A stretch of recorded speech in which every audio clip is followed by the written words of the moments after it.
8월 13일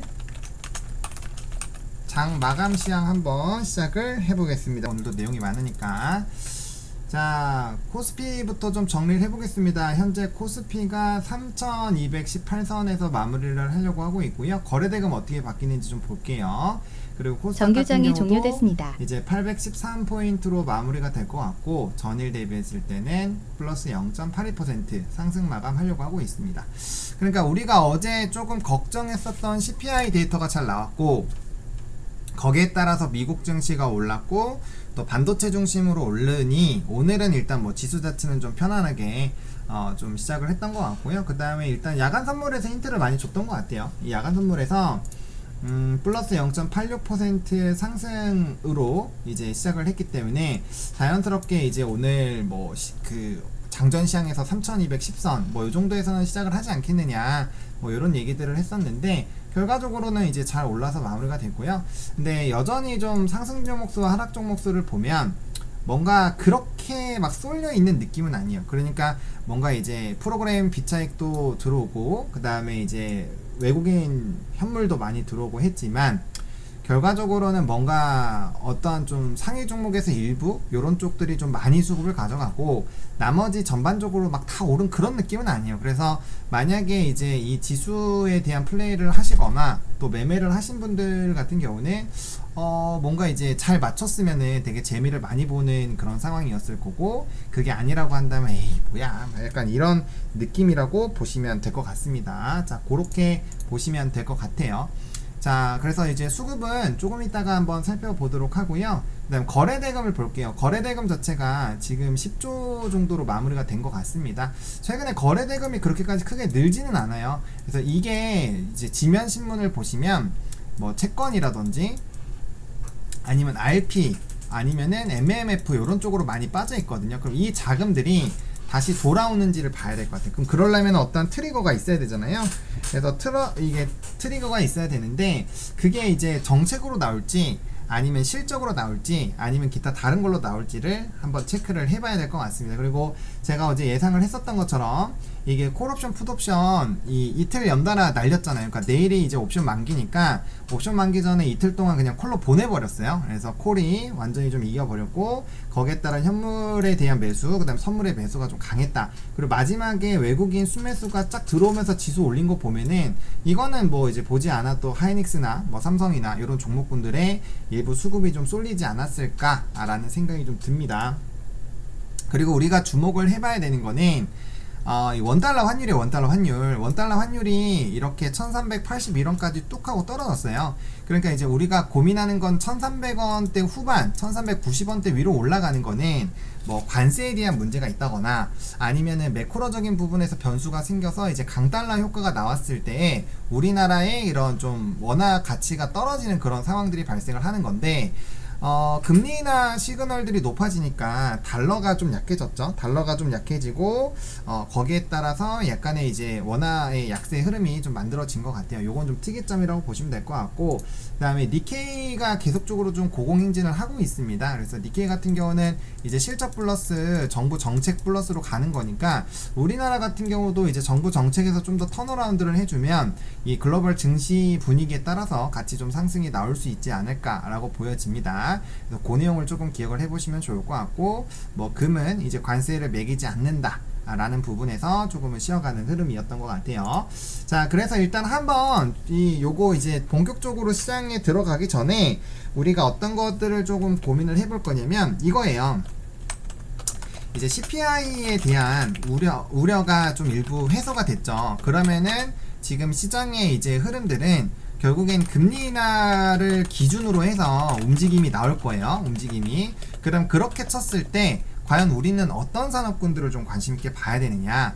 기본적으로 QQQ 중심으로 상승이 나올 거니까 나스닥 중심으로의 상승이 나올 확률이 높아서 우리는 베이스로 반도체랑 바이오는 꼭 봐야 돼요. 그래서 반도체랑 바이오는 봐야 되고, 특히나 반도체가 굉장히 중요하죠. 중요도를 놓고 보면은 아무래도 반도체가 3개고 바이오가 1개 반 정도가 될 것 같아요. 왜 그러냐면은 물론 이제 금리 인하가 연쇄적으로 많이 나오면은 바이오가 별 2개, 3개도 갈 수 있는데, 현재 시점에서는 이렇게 되는 이유가 우리가 이제 수급 동향을 많이 체크를 확인을 하고 있잖아요. 장전과 장중에는 많이 확인을 하고 있는데 어쨌든 수급은 전반적으로 이제 반도체에 쏠려 있어요. 쏠려 있는 상황입니다. 그래서 이 반도체 부분에서 만약에 이제 금리나 시그널로 인해서 이제 위험자산 선호 심리가 나오고 여기에 따라서 이제 코인 시장과 기술주의 강세가 있어야 미국 주식이 올라가잖아요. 그래서 그런 흐름들이 만들어진다면 자연스럽게 우리나라의 경우도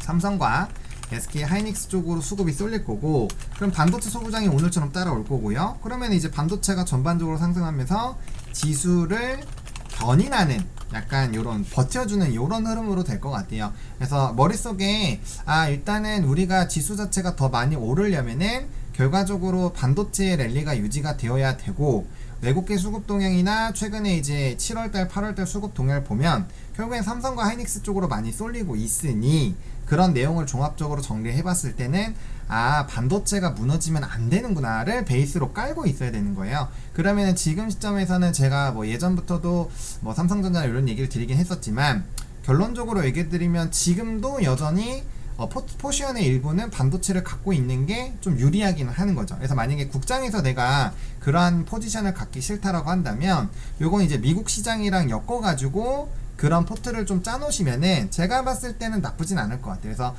우리가 트럼프 1기 때 트럼프 1기 때를 놓고 보면 결과적으로 연말 이후에 연초부터 랠리가 나왔거든요. 근데 이제 1기당 2기 때랑 차이는 단일주 차이에요. 단일주. 일주일 차이기 때문에 만약에 그런 것들을 놓고 보면은 확실히 이번에도 좀 비슷한 스토리로 이어질 수 있지 않을까라고 보여요. 그래서 그런 방향으로 갈 수 있으니 일단 이걸 베이스로 깔고 우리가 이제 마감 시황을 좀 스타트를 해보겠고요.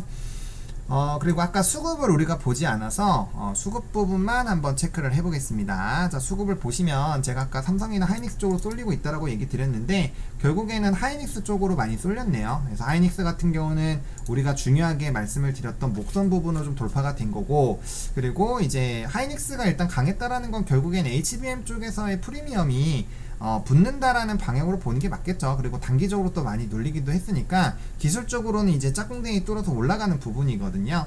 그래서 그런 내용을 보면은 일단은 나쁘지 않고, 수급의 질도 우리 오늘 좀 현물이 많이 들어오긴 했습니다만 단순히 양이 많아서 좋은 게 아니라 하이닉스가 절반을 가져갔잖아요. 그러니까 이게 수급을 보면은 나머지 부분은 사실 그렇게까지 재미있는 건 아니에요. 그럼 프로그램 매수가 들어오니까, 프로그램은 시장 자체를 바스켓으로 사잖아요. 요거에다 플러스 이 좀 굵직한 외국인 수급이 계속 들어오고 있는 굵직한 기업 두 개 중에서 하나로 수급이 쏠렸기 때문에 수급의 질은 오늘 만약에 마이너스로 나왔더라도 이 정도면 오늘 수급 괜찮습니다 라고 얘기할 수 있는 부분이 된다라는 거예요. 그래서 그렇게 보시면 될 것 같아요. 일단 수급은 나쁘지가 않았고, 그 다음에 이제 매도 부분으로 보면은 결국에는 JYP나 이런 애들이 빠지고는 있는데, 그렇다고 해서 이게 또 수급의 이탈이 특정 산업에서 엄청나게 많이 나오느냐? 그것도 아니죠. 그래서 이제 JYP 같은 경우는 실적 찌라시가 매우 좋지 않아서 떨어진 거고, 제일제당 같은 경우는 제가 오늘 오전에 이제 목표 주가 하향 리포트